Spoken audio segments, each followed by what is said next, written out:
कोणताही उपवास म्हणलं की नाही की आपण पहिल्यांदा विचार करतो ते म्हणजे उपवासासाठी वेगळं काय करता येईल. तर आज उपवासाची एकदम वेगळी मस्त अशी रेसिपी करूया. तर इथं मी 1 लिंबू घेतले, 3 ते 4 हिरव्या मिरच्या आणि कोथिंबीर. तर मिरचीचं देठ काढून घेऊया. आणि आता हे जे साहित्य आहे ना, म्हणजे हिरवी मिरची, ही कोथिंबीर आणि अर्ध लिंबू, हे सगळं एकत्र करूया आणि मिक्सरमध्ये याचं वाटण तयार करून घेऊया. जर का तुमच्याकडं उपासाला जिरे चालत असतील तर यामध्ये 1 चमचाभर जिरे घालून याचं वाटण तयार करून घ्यायचं. एका बाउलमध्ये एक मोठा उकडलेला बटाटा घ्यायचा. आता उकडून पूर्ण थंड करून घेतलं ना, म्हणजे मग याच्यामध्ये पाण्याचा अंश राहत नाही. म्हणून बटाटा अगदी छान असा पूर्ण थंड करून घेऊया. आता हा बटाटा जो आहे तो खिसून घ्यायचा, म्हणजे मग याच्यामध्ये गुठळ्या होणार नाहीत. आत्ता आपण ना उपवासाचे वडे करतोय, अगदी खमंग टमंग आणि मस्त असे तयार होतात बरं का.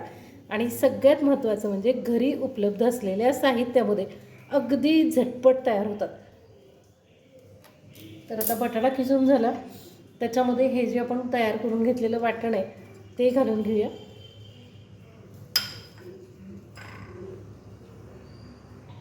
आता यामध्ये घालूया साबुदाण्याचं पीठ अर्धी वाटी आणि घालूया चवीनुसार मीठ.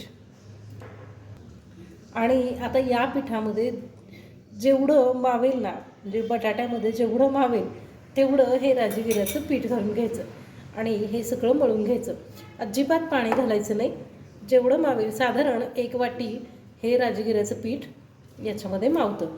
तर आता याचा आपण जसं आपण वडे करायसाठी गोळा तयार करून घेतो ना, तसा गोळा तयार करून घेऊया.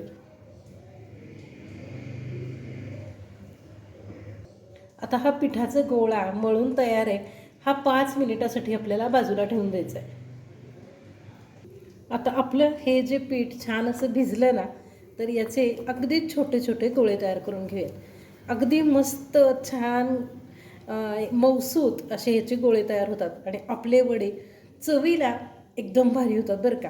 तर असे हे मी गोळे तयार करून घेते. तोपर्यंत तुम्ही व्हिडिओ लाईक करून घ्या बरं का.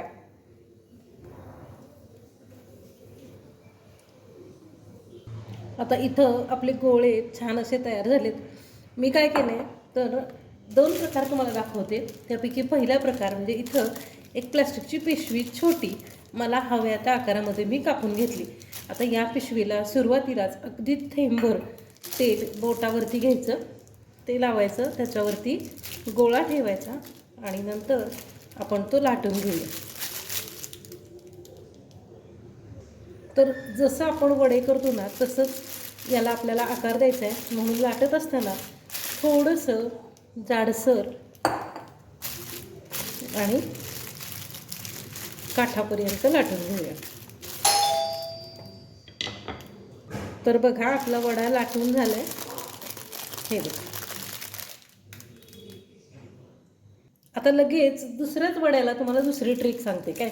याच पेपरवरती आपल्याला तेल लावून घ्यायचं आहे, गोळा असाच ठेवायचा आणि नंतर काय करायचं, दोन्ही बाजूनी फोल्ड करून एक डिश घ्यायची किंवा मोठी वाटी आणि त्यांनी फक्त असं प्रेस करायचं.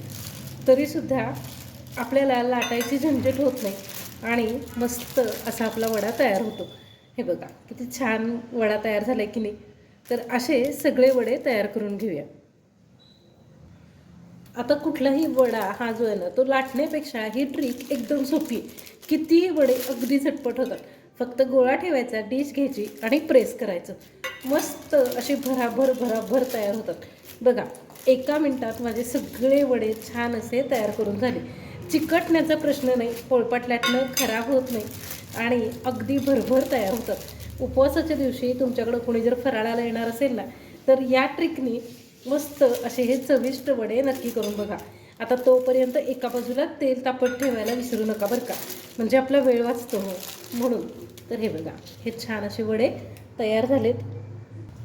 तर आता तेल पण छान असं तापलेलं आहे. तर या तेलामध्ये हे वडे सोडून घेऊया. साबुदाणा वडा खाण्यापेक्षा किंवा खिचडी खायचा कंटाळा आला ना, तर या उपासाला हे चविष्ट वडे एकदा नक्की करून बघा.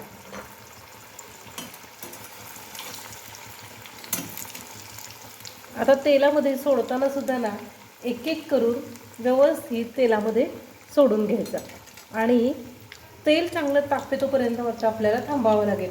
तेल नाही तापलं ना तर हे वडे जे आहेत ते जास्त तेल पितात किंवा मग कढईला चिकटतात. तर बघा कसे मस्त खमंग असे. आणि ज्यांना साबुदाणा खाल्ला की पित्त होतं ना त्यांच्यासाठी तर हा एकदम मस्त असा ऑप्शन आहे बरं का. तर बघा मस्त टम्म फुगलेले वडे तयार झालेत.